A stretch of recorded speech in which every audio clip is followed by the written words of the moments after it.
Thank you. Good morning, Miss Monroe. We are so happy you could join us today. Can you hear me? Oh, good morning. Yes, I could hear you. And please call me Sarah. Okay. My grandmother would not be pleased with me, but I will call you Sarah.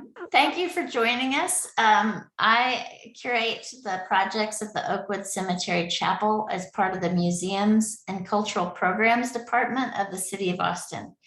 And I have a few colleagues here who I'll introduce. The point of this project is to better understand the historic colored grounds, the segregated section of our cemetery, and who's buried in it, and be accountable to the descendants and to the City of Austin citizens for finding all the stories we can about the people buried there and representing their lives and their important place in Austin's history the very best we can.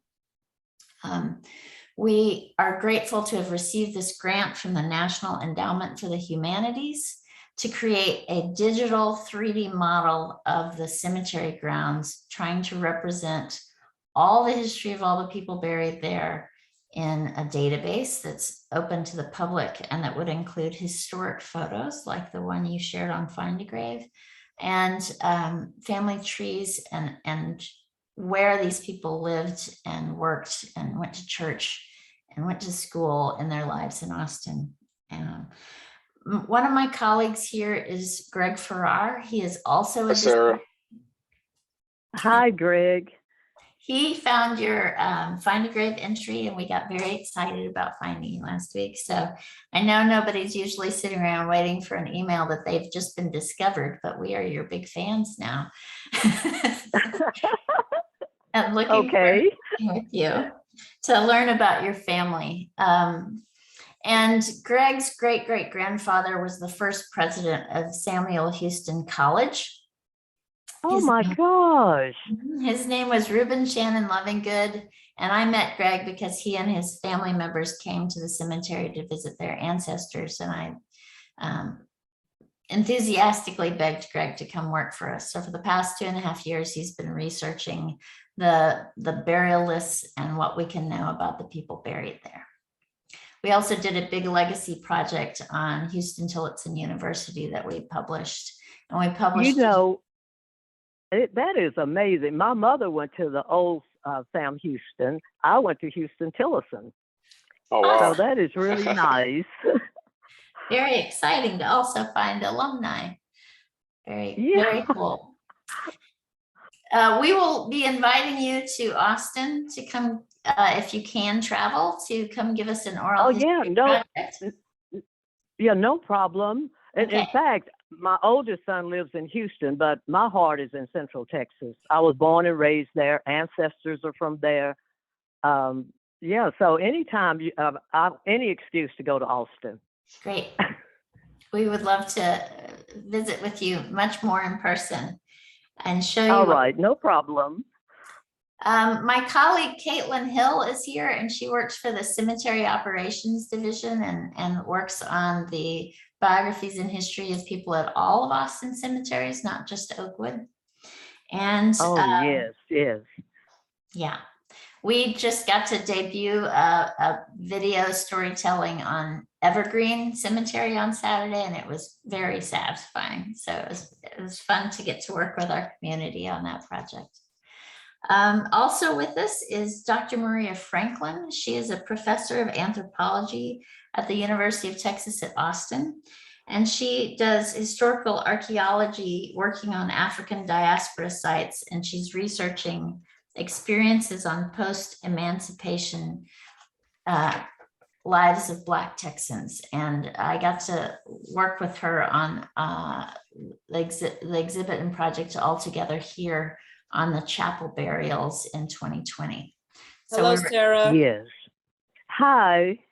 Nice to meet you. Yes, and your work sounds so interesting, but I'm just so excited. I don't know what to do. I'm sorry, I'm horrible. I call myself a gadget dummy, and that's a compliment. That's a nice way to put it. but I'm excited because I don't really like cemeteries, but doing my family research, I've been to all of them in Travis County just about. But I'm just so happy I received the email from Jennifer from through Find a Grave. So I'm just willing to learn anything and then share the pittance that I know. But your work, that's just so exciting to me. Dr. Franklin's work is very exciting, and I look forward to working with all of our team some more on what you help instruct us and what we do.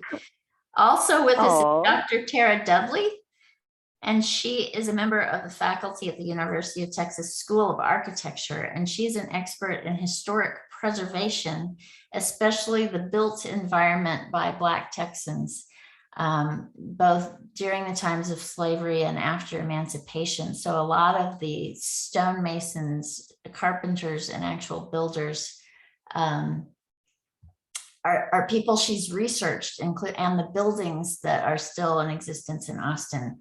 And I met her when she came to the cemetery looking for the grave of someone included in our project, Thomas Hill, who was a stonemason.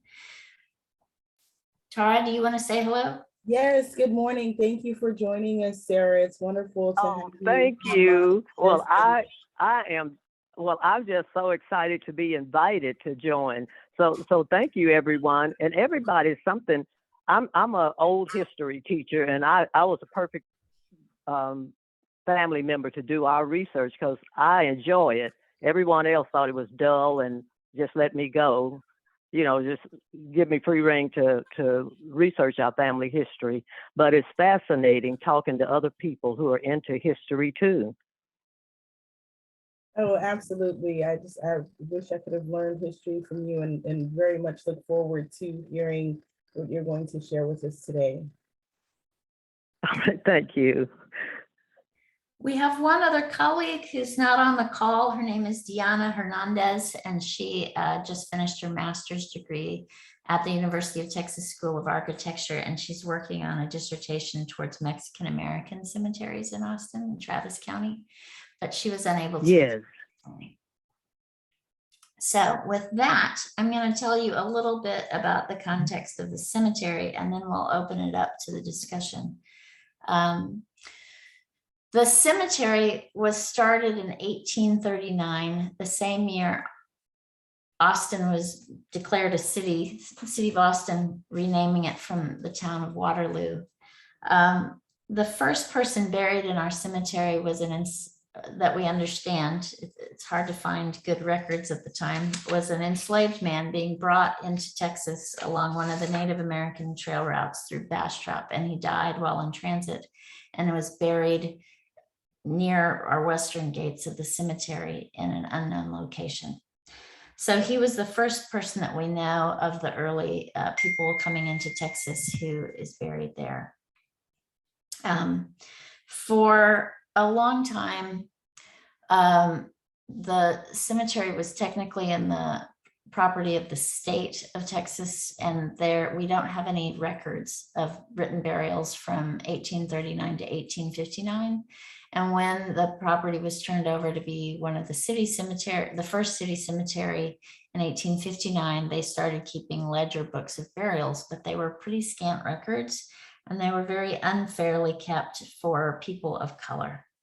And not everybody's names were written down, and definitely not the locations of where they were buried.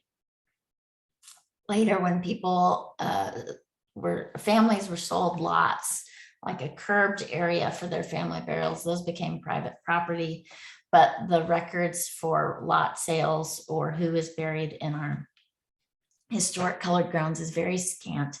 And Greg and I are trying to find, with the help of volunteers and his research time, genealogy records and everything we can know about these people. It's about a 3-acre area that's currently defined as the historic colored grounds. And what you know, if you've spent any time on a computer, you may not know this, which is fine. What an idea of a 3D model is like Google Earth, So they take different photos of things and of the world and patch them together to look like a 3D representation of the world. And then they cross-reference it with everything they know about the location from Google Maps. So that is that's an example of a 3D model. So we want to create a realistic representation of it. And then on a computer or through other technology, you'd be able to access all the records of the people buried there and see their photos, hear oral histories from descendants, see their burial records, see any PDFs of like their birth certificates, death certificates, or family trees that we can find and tag to their gravesite. Okay. There are thousands of people buried in this area. There are at least 2,700 African Americans for whom there are about 300 monuments. So that means there are about 2,300 graves where we don't know exactly where they're buried because their family either could not afford a lasting headstone. It might have been made out of a wooden cross, or could not afford a headstone at all. But that is not the fault of the families. The city should have kept records of where they had been buried, and they did not. So that is part of the thing that is very hard to discover. Even if we can learn about the genealogy of these people, we will not know exactly where they are buried, but we can still honor them. It makes it very hard for descendants to come back and add a headstone if they wanted to. Yes. So that's a little bit of the part of this project, is trying to find a way to visualize who is buried there. And that is a very important thing we need to do to really understand them and remember them and honor their legacies and be accountable for them as our collective ancestors. Yes. I'm gonna pause a moment because I think we've had a couple people join us. So Laura, if you'd like to welcome them, and if we want to add the visual presentation, and Sarah, please pause a moment as we reintroduce ourselves to our new guests who've joined us on video, if that's all right. Thank you, Jennifer. So we have Minnie, Miss Wilson, who has joined us. And then we have someone by the name of Speedy who logged on through Zoom. I don't know what your full name is, but if you don't mind coming off mute and letting us know who you might be.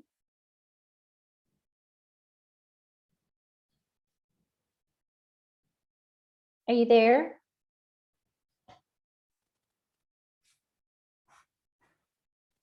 And Miss Wilson, could that happen to be yours as well? They came in at the same time you did. No? No, I'm Minnie Wilson. Okay, all right. We just want to make sure there wasn't. The person who is also logged in, can you unmute? You're under Speedy, but we're not sure what your name is.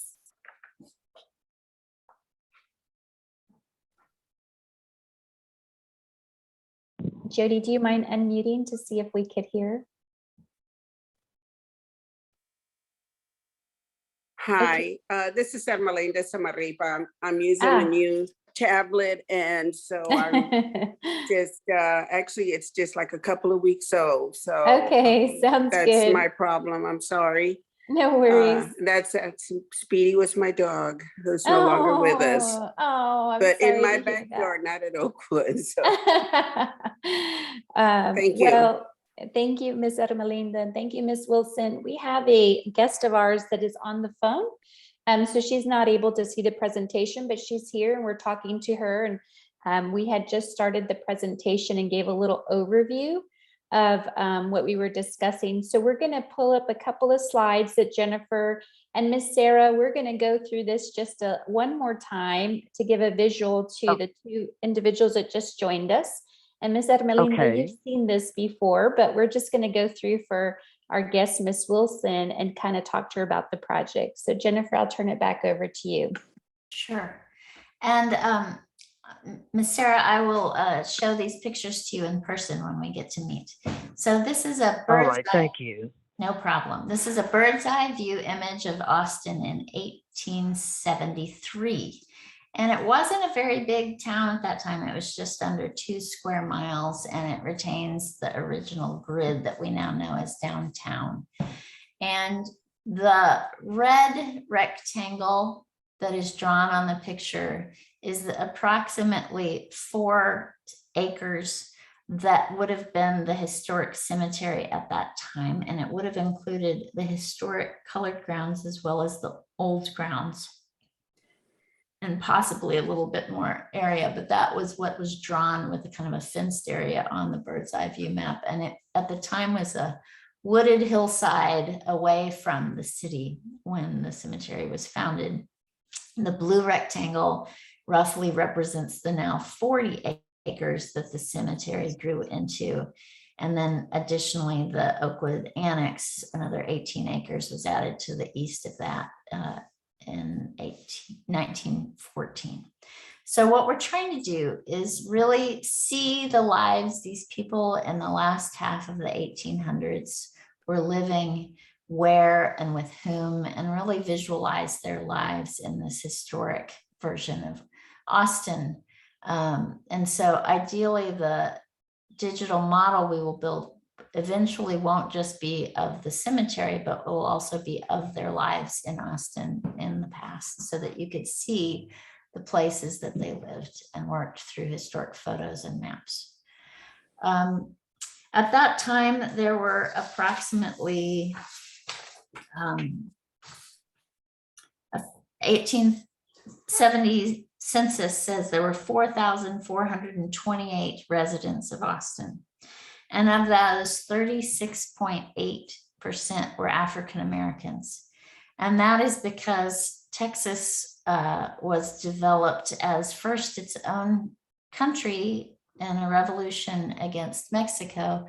Mexico had outlawed slavery, but the Southern Americans wanted to expand slavery into Texas for the purpose of farming cotton. And so they had brought thousands and thousands of enslaved people into Texas between the late 1830s and the Civil War. And emancipation came a little late in Texas in 1865.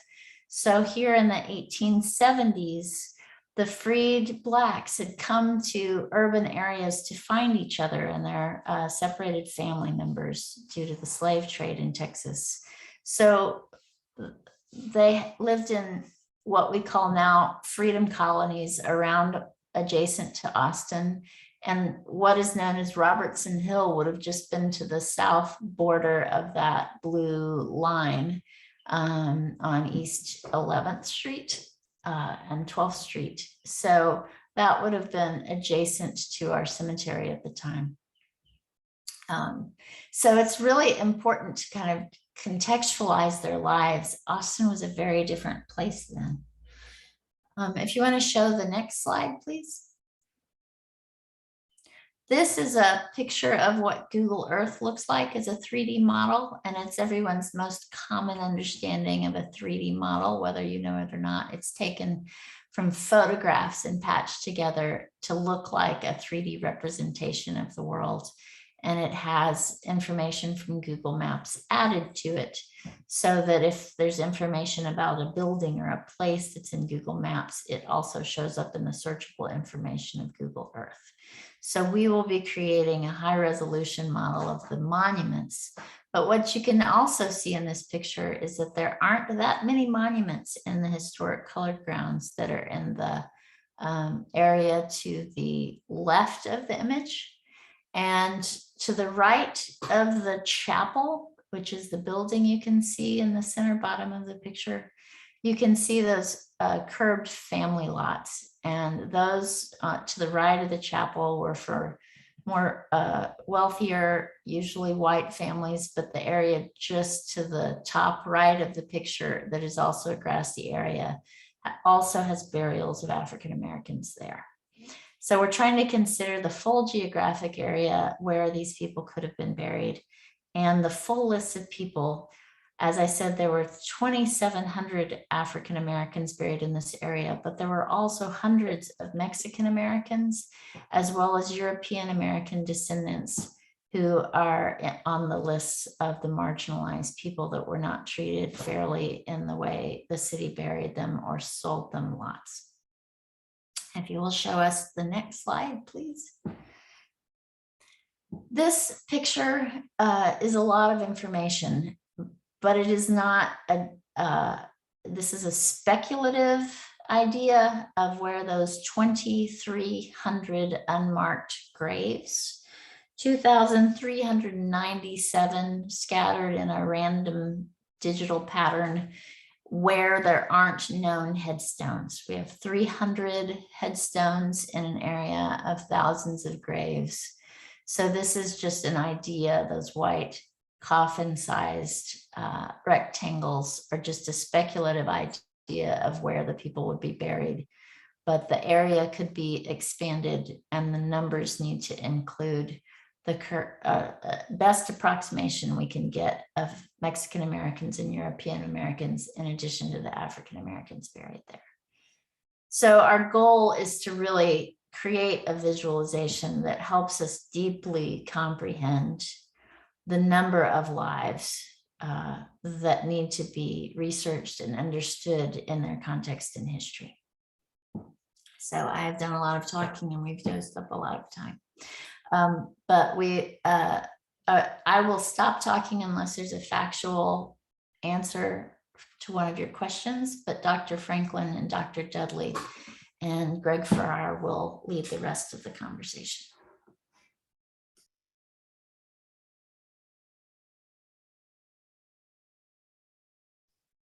So we're going to go ahead and get started and have each of you introduce yourself. Ms. Wilson, Ms. Sarah, and Ms. Ermelinda, it's good to see you again. We're going to start with Ms. Sarah. We know that you mentioned you're in Houston and you were doing some research on your ancestors, and that's how you came to this project. But tell us a little bit about yourself. You said you had also done some work in Central Texas, going to different cemeteries, but we're here going to have a small introduction and then we'll go into some questions. So Ms. Sarah, we're going to start with you. Tell us a little bit about yourself, if you don't mind, and then we'll go on to the next participants. Okay. Well, for those who didn't see, my name is Sarah Monroe. That's actually my maiden name. My late husband, I've lived in England 22 years. I know I still have that Texas drawl, but I started researching the family in 1995. So in 2005, I wrote my first book. And the reason I did, it was just getting too overwhelming. And I made it a family history cookbook because I was the child who used to hang out in the kitchen and eat. So I had a lot of the old recipes from like my great-great-great-grandmother and my great-grandmother. So I put the cookbook and family history book with a lot of pictures that I could find all together. Now, I've been to Oakwood several times because my ancestors were slaves where UT is located now for the German family of Louis and Mary Horst.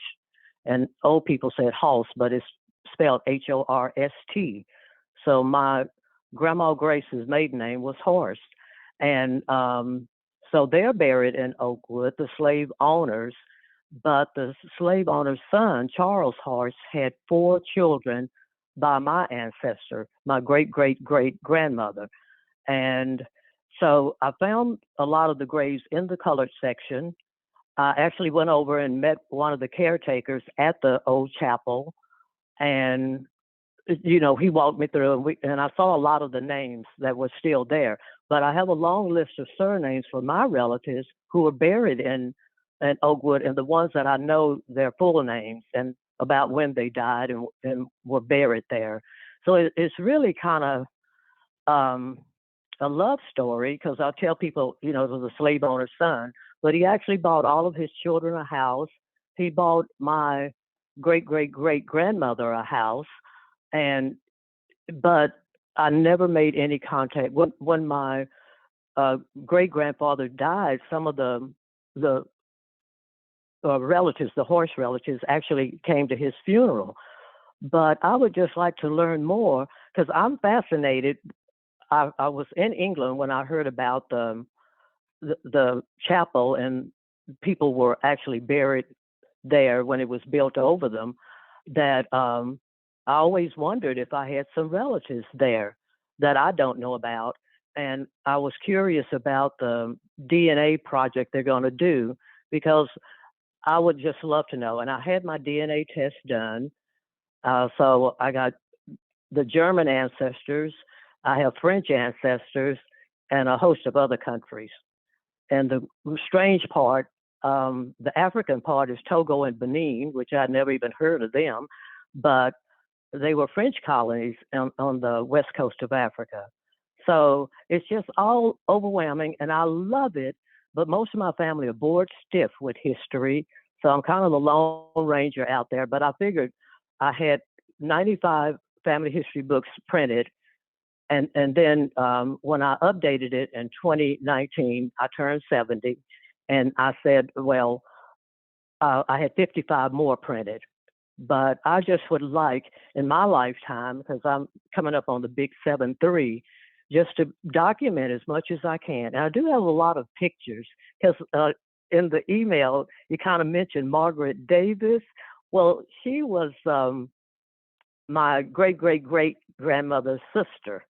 And I have a picture of her with her hat on and holding a Bible. And she has on this really old-fashioned dress. So I just love that because I don't want them to ever think that I forgot about them. So I'm just really excited. And Jennifer, I love you all for actually contacting me. You just kind of made my day. Oh, well, thank you, Miss Sarah. And if you could see our faces as you were giving your story, we were all lighting up, and I can see also the professors excited, probably wanting to see your book. And so thank you for sharing that. We're excited we'll go into some more questions, but we're going to turn it over now to Miss Wilson and have her share a little bit about herself. Thank you. And Miss Wilson, you want to unmute? There's a little button there. You see that unmute? There we go. Oh, thank you so much. I really enjoyed that. I love listening to stories, My name's Minnie Wilson. I'm president of the Tejano Genealogy Society of Austin. And we do a lot of genealogy, and we're really interested in East Austin genealogy. And we started our focus on the Tejanos, but it's expanding. We got involved with Jennifer, and it's really just listening and getting all those stories out there. And so we're ready to help with any way we can. Thank you, Miss Wilson. Where are you from? Where are you born and raised? Originally, I'm from South Texas, Mission, Texas. I'm not a native Austinite, but I've lived in Austin for, over 40 years. Wonderful. Well, I'm from San Benito, so we share San Benito. the South Texas connection here. So wonderful. We're happy to have you here. And Miss Ermelinda, we know you've been here before. We're going to have you introduce yourself as well to our new guests that are here. Oh, yes. Good morning. Thank you very much for having me. And I'm so very, very pleased that y'all are doing this fabulous project. And Jennifer, we were, my cousin and I were at the Oakwood Cemetery 2 or 3 weeks ago after the Tejano genealogy meeting. And I just, it's a tremendous change. It looks very clean. And we enjoyed going around and looking at the other spots. I did not know that there was a separate cemetery for Congregation Beth Israel. We were able to see that, and so it was a very pleasant experience for us. So my grandfather is in the annex towards the very, very back. And so I understand that most of the Latinos are buried in the periphery, I was told. And so then I've also spoke to another relative who has a very large family. and she's very much interested in participating. I have a question now that the mask mandate has been relaxed, if we could possibly meet in person. Not everybody is technologically savvy, including me. I'll start with me. And so that I think might be helpful. But back to our Saturday visit, we discovered a couple of graves of family members that were there. We were talking about them. And so they were just walking around. I was thinking, well, what names do I recognize here from way back then? Since I am from Austin, East Austin. And so I saw a couple of them, and I'm just sort of curious how what we can do to try and reach some of those families, to see if they have their family members buried there, if they know anything about it. I'm sure that there would be a tremendous interest in that, in trying to get them involved, or just giving them information. And so I'm coming from that angle, just is what can be done to spread the information so that people know that they can come to a meeting in person, and then contacting other family members to come in and talk about their families that could be buried there. I mean, we don't know. So. Well, thank you, Ms. Ermelinda, and that you're continuing to discover more and more things. And so we're excited you're here. I did want to go ahead and dive into our questions. And of course, if the project team, as you've heard things, you want to ask some leading questions, but we just want to give you a sense of what we would like to hear. You heard Jennifer at the very beginning describing this digital model and this project and how we can honor these unmarked graves. And so our question for you is, as you think about your ancestors, as you think about your family, or you think about the organization that you're representing, for instance, Miss Wilson, we want to know, how should we tell this story? What information should be contained in the story, and through what lens? And I'm just going to start with that. We're going to put the questions in the chat for those of you that are here with us on video. But how should we begin to tell this story about these individuals with these unmarked graves? And so we're going to start with that question. We're going to be listening in, but we might also be asking some questions if we hear something from your story that we want to hear a little bit more expanded. So how should we be telling this story? What information should be contained as we think about this project and we're sharing about these unmarked graves? And then through what lens should we tell this story? And you guys are welcome to chime in. And Miss Sarah, we do have you unmuted. So if you want to talk through your phone, we can hear you. Oh, thank you.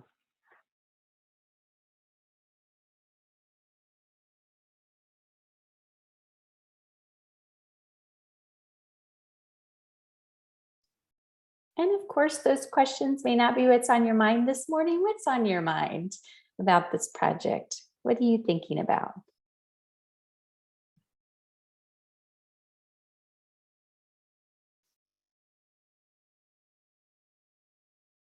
Now, is this just a general for anybody or to anyone to answer? Yes, Miss Sarah. Yes. Because well, I just wanted to say I made a little blurb there earlier, but to me, it's just wanting to know, and spending my life, even as a child growing up in Austin, just wanting to know about the history, not only of my family but other families. Because East Austin was really a small area back in the day. And my family, we grew up at the end of, they called it the end, where the streetcar stopped. And anything further out, it was 12th and Chicon. And I pronounce it Chicon the way that we grew up saying it. Some say Chicon now, but I'm from old school Austin. And I went to all Black schools, never had an Anglo teacher. And it was a small world. And then I grow up and find out Austin had other things going on. And so I would just like to know, and my great-grandfather worked at a mill down on Chicon, kind of past 7th Street, somewhere down there. But I have all these old pictures, and I would just like to know more about the people also, the descendants of the slaves, and the slave owners. So that's I was really excited because of Oakwood being such an old cemetery, and a lot of my ancestors are buried there, the white and the black ancestors. So that's why I'm just really super excited, because if I don't document it, I don't see anyone else at the moment in my family who would take it on. So thank you so much. Miss Monroe, may I ask you a question about what you just said? Oh yes, no problem. So I think the researchers on this team, Jennifer and so forth, they're, and Greg, of course, are going to do what they can to recover as much history about everyone who's buried in that at the cemetery. But there's only so much of a story that can be presented in this format online. And so if there was like something about your history or the history of people who are buried at Oakwood, I mean, if you were going to think of a theme or question that you would want that story to focus on, what would it be?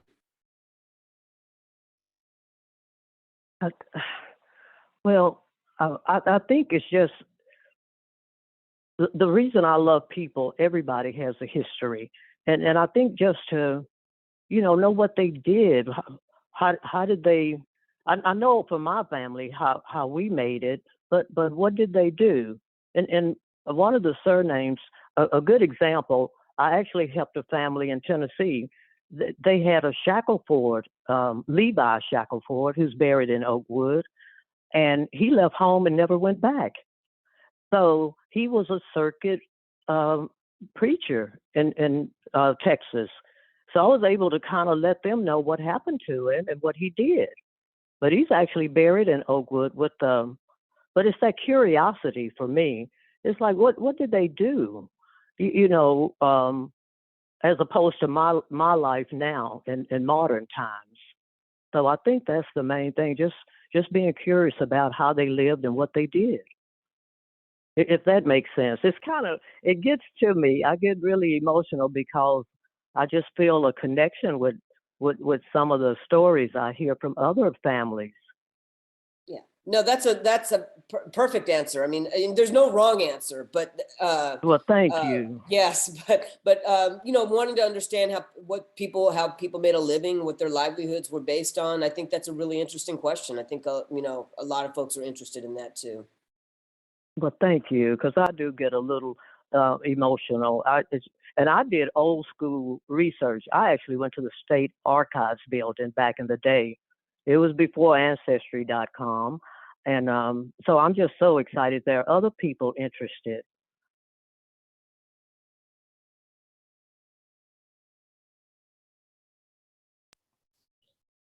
I agree with Sarah.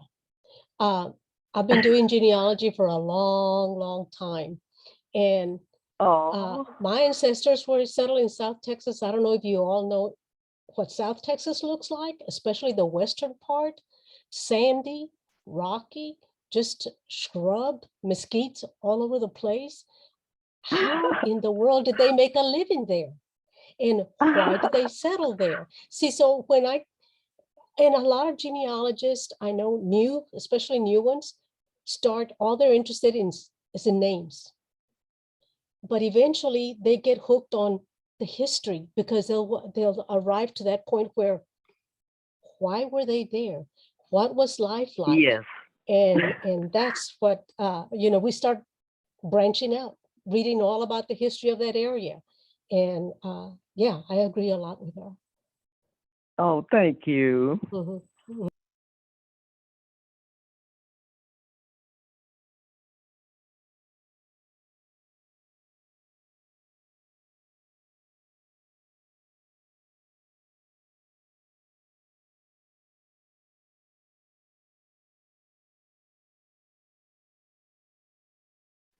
Are there questions about families that you might be interested in? You know, anything, I mean, especially since we got all three of you actually do family genealogies and have done a lot of research on your own families. What would you want people to know about your family, for example? If you were passing down that knowledge to the next generation and had to say a sentence or two that says, it's really important that you know this about your own people, what would that be? Well, for For me, me, I would. it's the, Oh, oh, sorry. Go ahead. I'm sorry. no, I'm go thinking and ahead, go talking. ahead, Ms. Look, that's a dangerous combination, thinking and talking. But my thing is for the younger people in the family is to know we survived. We actually made it, and we didn't bring any animosity or hatred or dislike for anyone. We made it, and that's what I encourage all the young people. You can do it, and they could read and write. And I saw my great grandfather's handwriting was beautiful, much better than mine. But we made it, and we had friends, and we encouraged, just all types of friends. And my mother was such a person where she had all types of friends. So to learn about other cultures too. My grandmother did a lot of German cooking.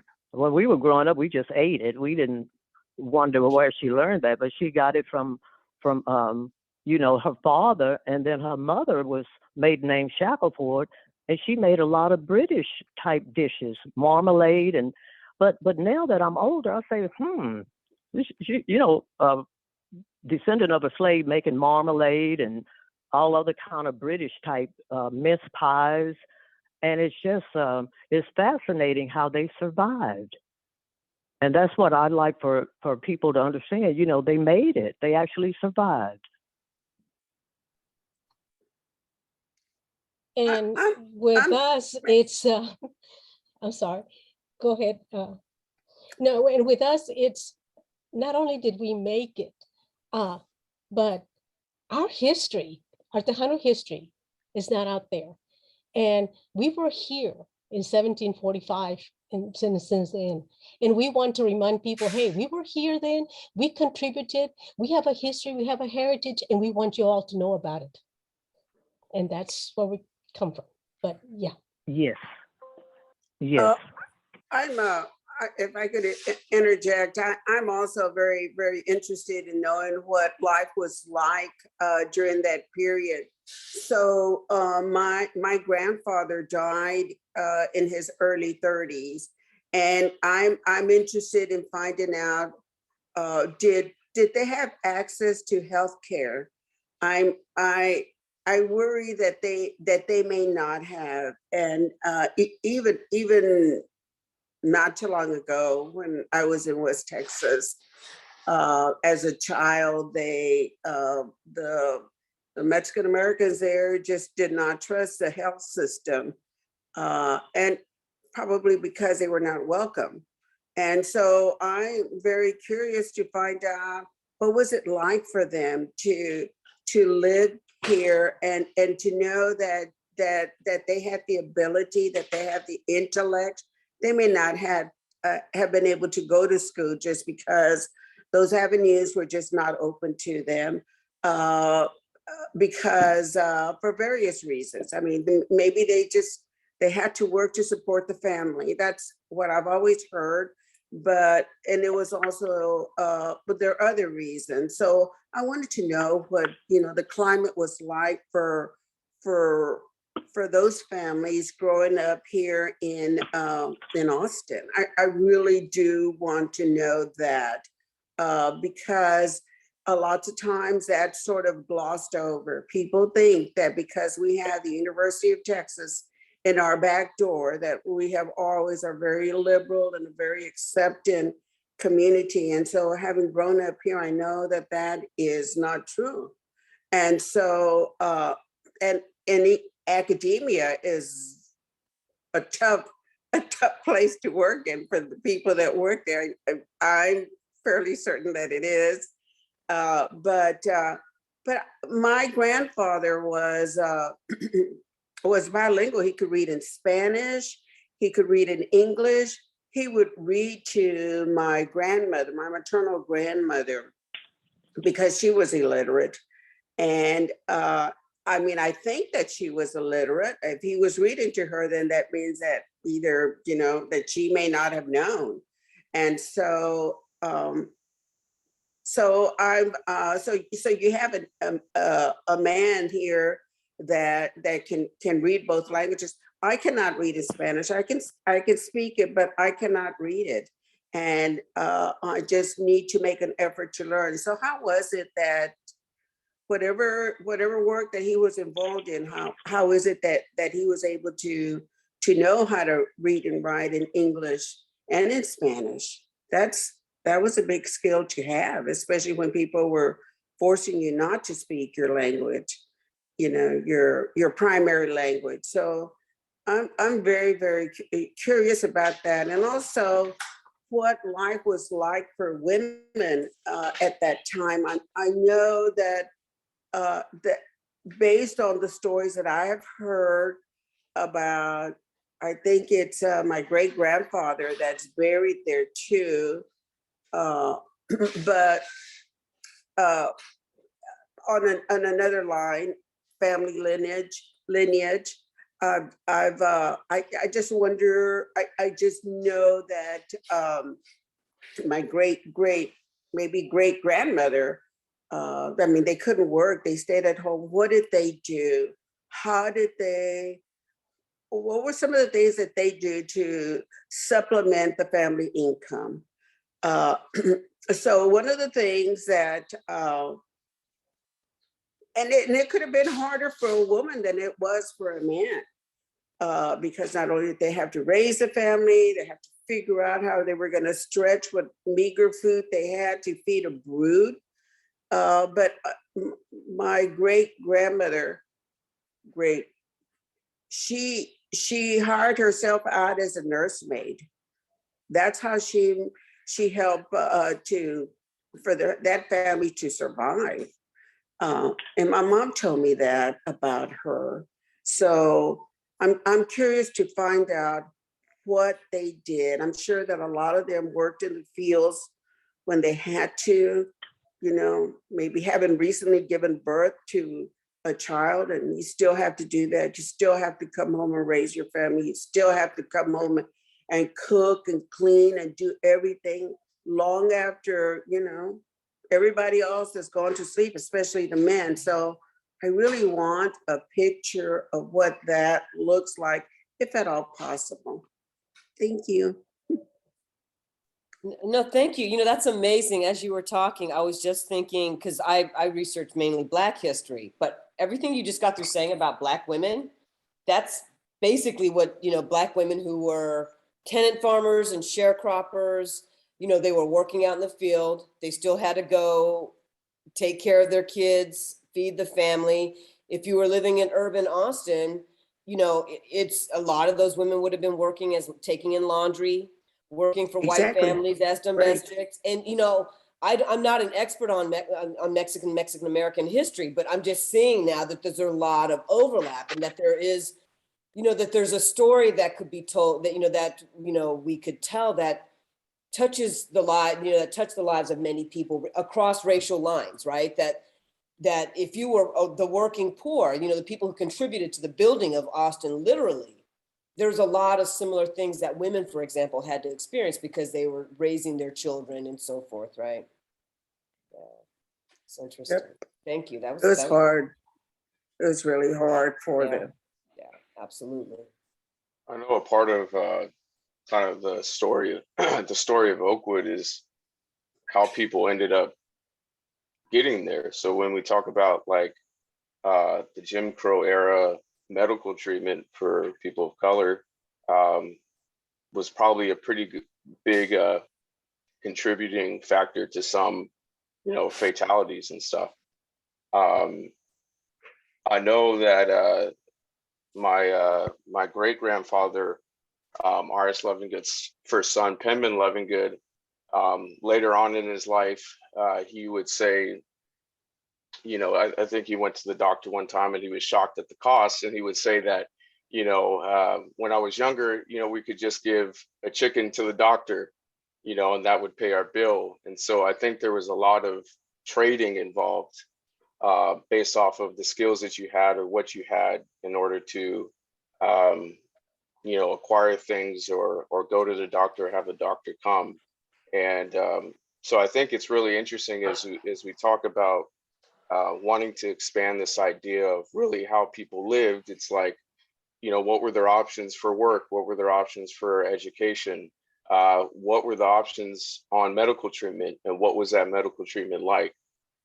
And as we try to expand on that stuff, we really can really paint a picture of how these people lived and endured. And that's really the story, I think, because obviously at cemeteries, people tend to just think about death and stuff, but in reality, the story is about how people lived and the kind of lives that they lived. So, I think that's what's so interesting and fascinating about it, and how anybody can relate to this stuff and learn from all of these stories that hopefully would be able to bring forward. So, yeah.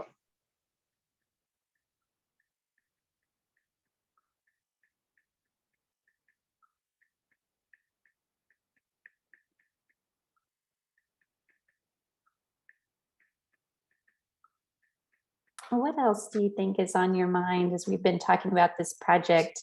Is there anything else you think is important that maybe we should be capturing as we think about our last 15 minutes together? What else are you thinking that might be missing that we should be thinking about? I don't know whether this is something that should be included. I'm just tossing it out there because I'm feeling very emotional right now, thinking about my grandfather and his dying and so young, and what it meant to my mother and her mother. And so in a way, I kind of want to tell them that we're doing fine. So, that on their shoulders, we were able to move forward. And so I'm just wondering if there's maybe could be a piece of how, the family has changed and grown over time, and some of the things that they've been able to do. And and I think that they would be so proud. I mean, for instance, my grandfather, his last name is Moreno, Ignacio Moreno. And so my mother, Josephine, but Josephine, his first daughter, Josephine, my mom, she had, they had 14 children and 13 of us are living. But my brother, my oldest brother, worked for Governor Mark White. He was one of his special assistants. So we have come a long way in those 2 generations to where, they may have been working on the rails or, hiring themselves out as a nursemaid, picking cotton, doing whatever they can, practically starving. And to now, people that have gone on to college, that are educated, they own property, they're comfortable. I'm just wondering if that could be part of the story. I just, tell me what you think.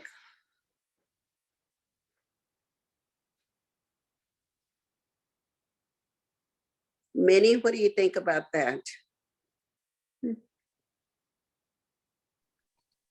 While you were talking, I started thinking about that tour that Jennifer, remember we had that tour of the cemetery and we read out the names of all the Mexican Americans that were buried there.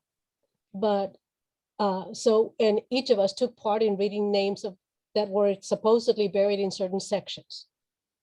And one part that I had was when I was reading names, baby girl, baby girl, woman, female, male, no names. And I get shivers all up and down. But one family that we were researching at that time and kind of drew us into the Oakwood Cemetery thing was the Camacho family. And I know that one of the Danny's ancestors lost a baby. The baby died, and on the certificates it says buried at Oakwood Cemetery. Okay, but if you look at the lists that are provided, there's no name. We can't find the name of that. So it's like, if we come across records that give names to those people buried there, maybe we ought to do a plaque or something that'll have females buried here that, whose graves are unmarked, list their names, especially those children. And to me, it just kind of broke my heart. So it's kind of like, well, identify some of these people, give them a life, give them a face. But yeah, it's. So my mother had a baby sister that died while they were traveling.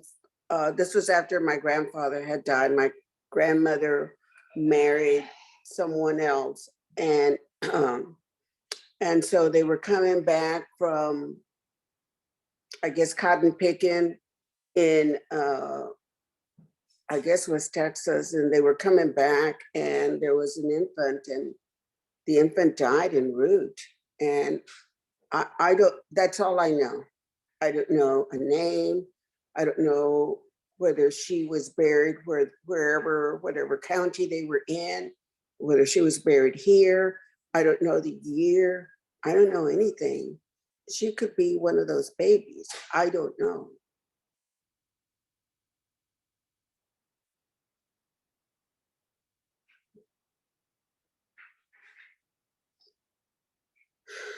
Is there a section where all of these babies are buried? Are they together, or are they spread out?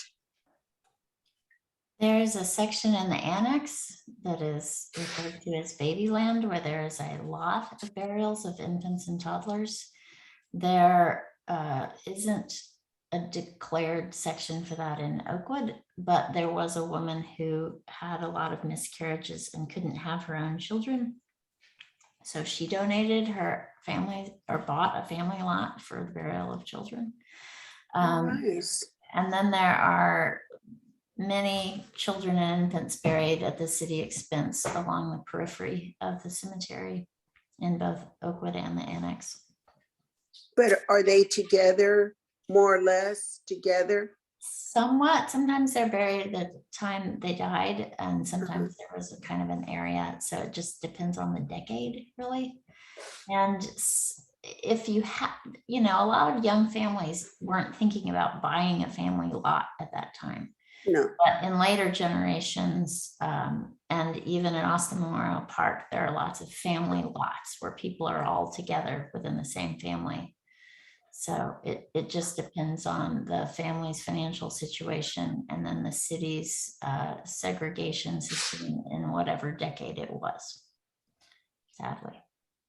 So I'm just wondering if there's something that we could do to designate an area of where a lot of these babies and toddlers are buried, that could tell people that, something that would be, beautiful, that would stand out, as opposed to just a plaque, but just something.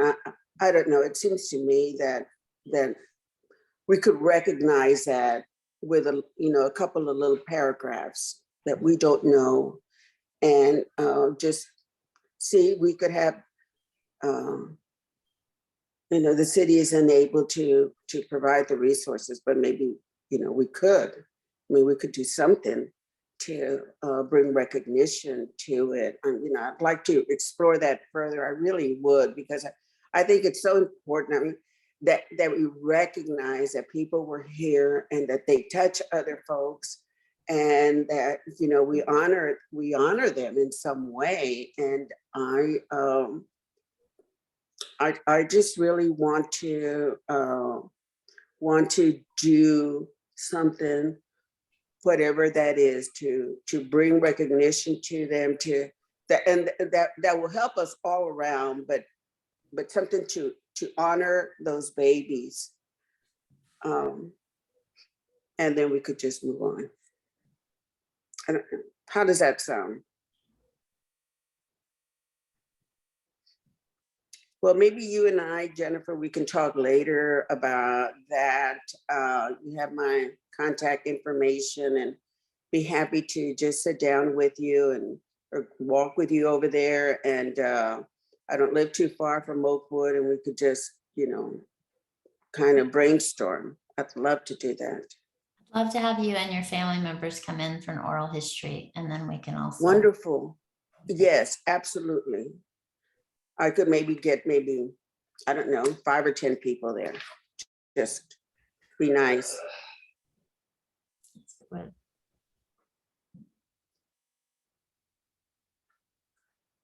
So if we have these final few minutes together, is there anything else from the project team that we might want to ask, or is there anything kind of surfacing to the top, as we've heard quite a bit here too, and some themes from previous focus groups as well, but anything that's coming to your mind?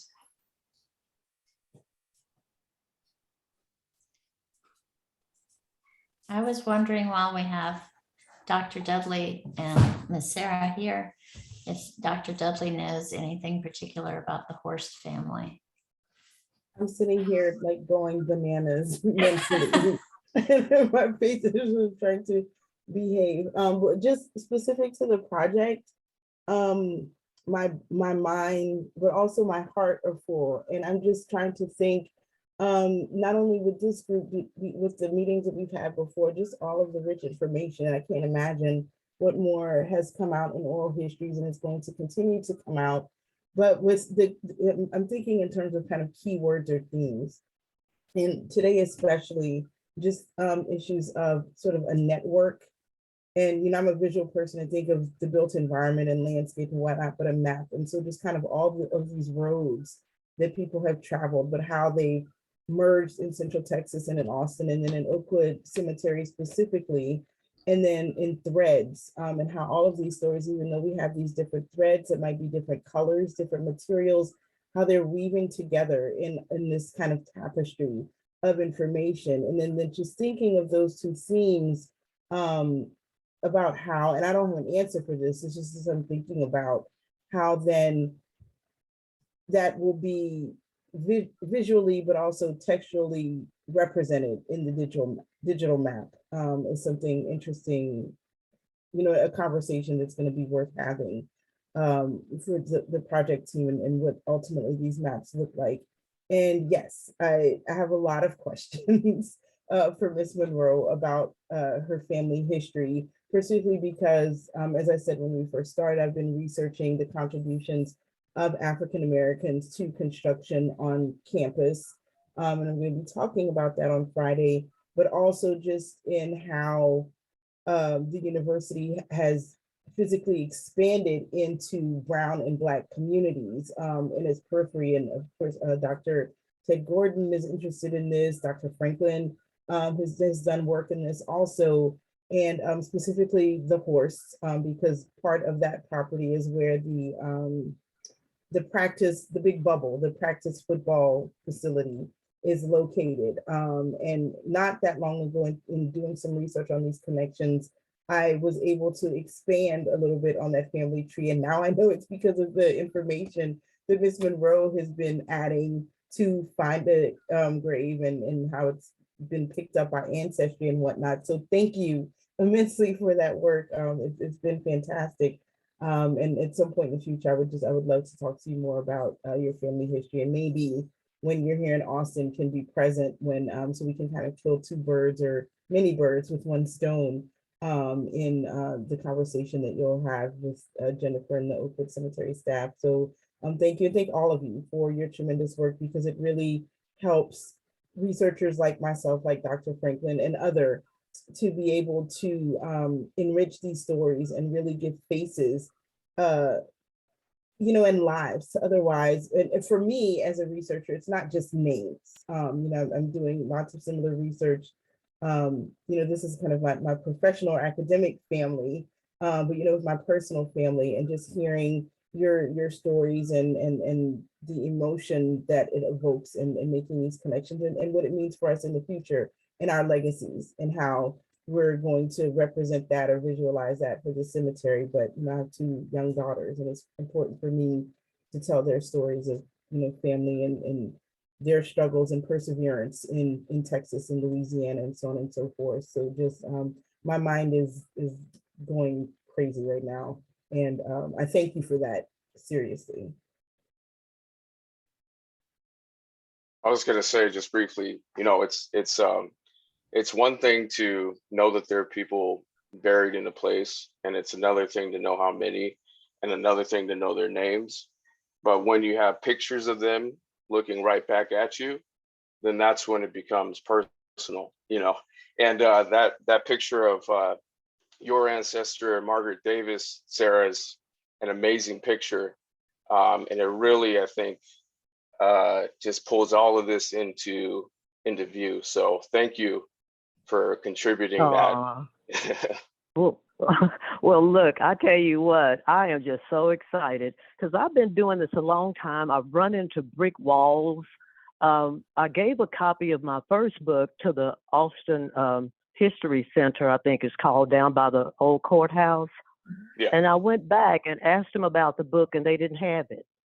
And I said, but because some of the pictures were on a picture on wood, some of my ancestors and relatives' pictures, and I gave them a copy. I had them to make a copy of all the pictures, but someone else could benefit. I have relatives. They said on that horse plantation that those slaves were kin to each other. So I have relatives I don't even know about, and that's another thing that I'm excited about. I might be able to run across some relatives who are also researching but don't know about me, and I don't know about them.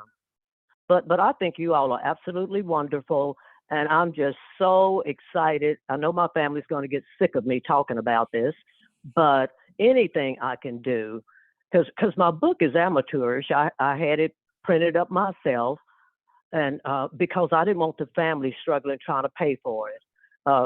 If I sold them, because some families sell the books and things, but I just gave it to them because I want them to know.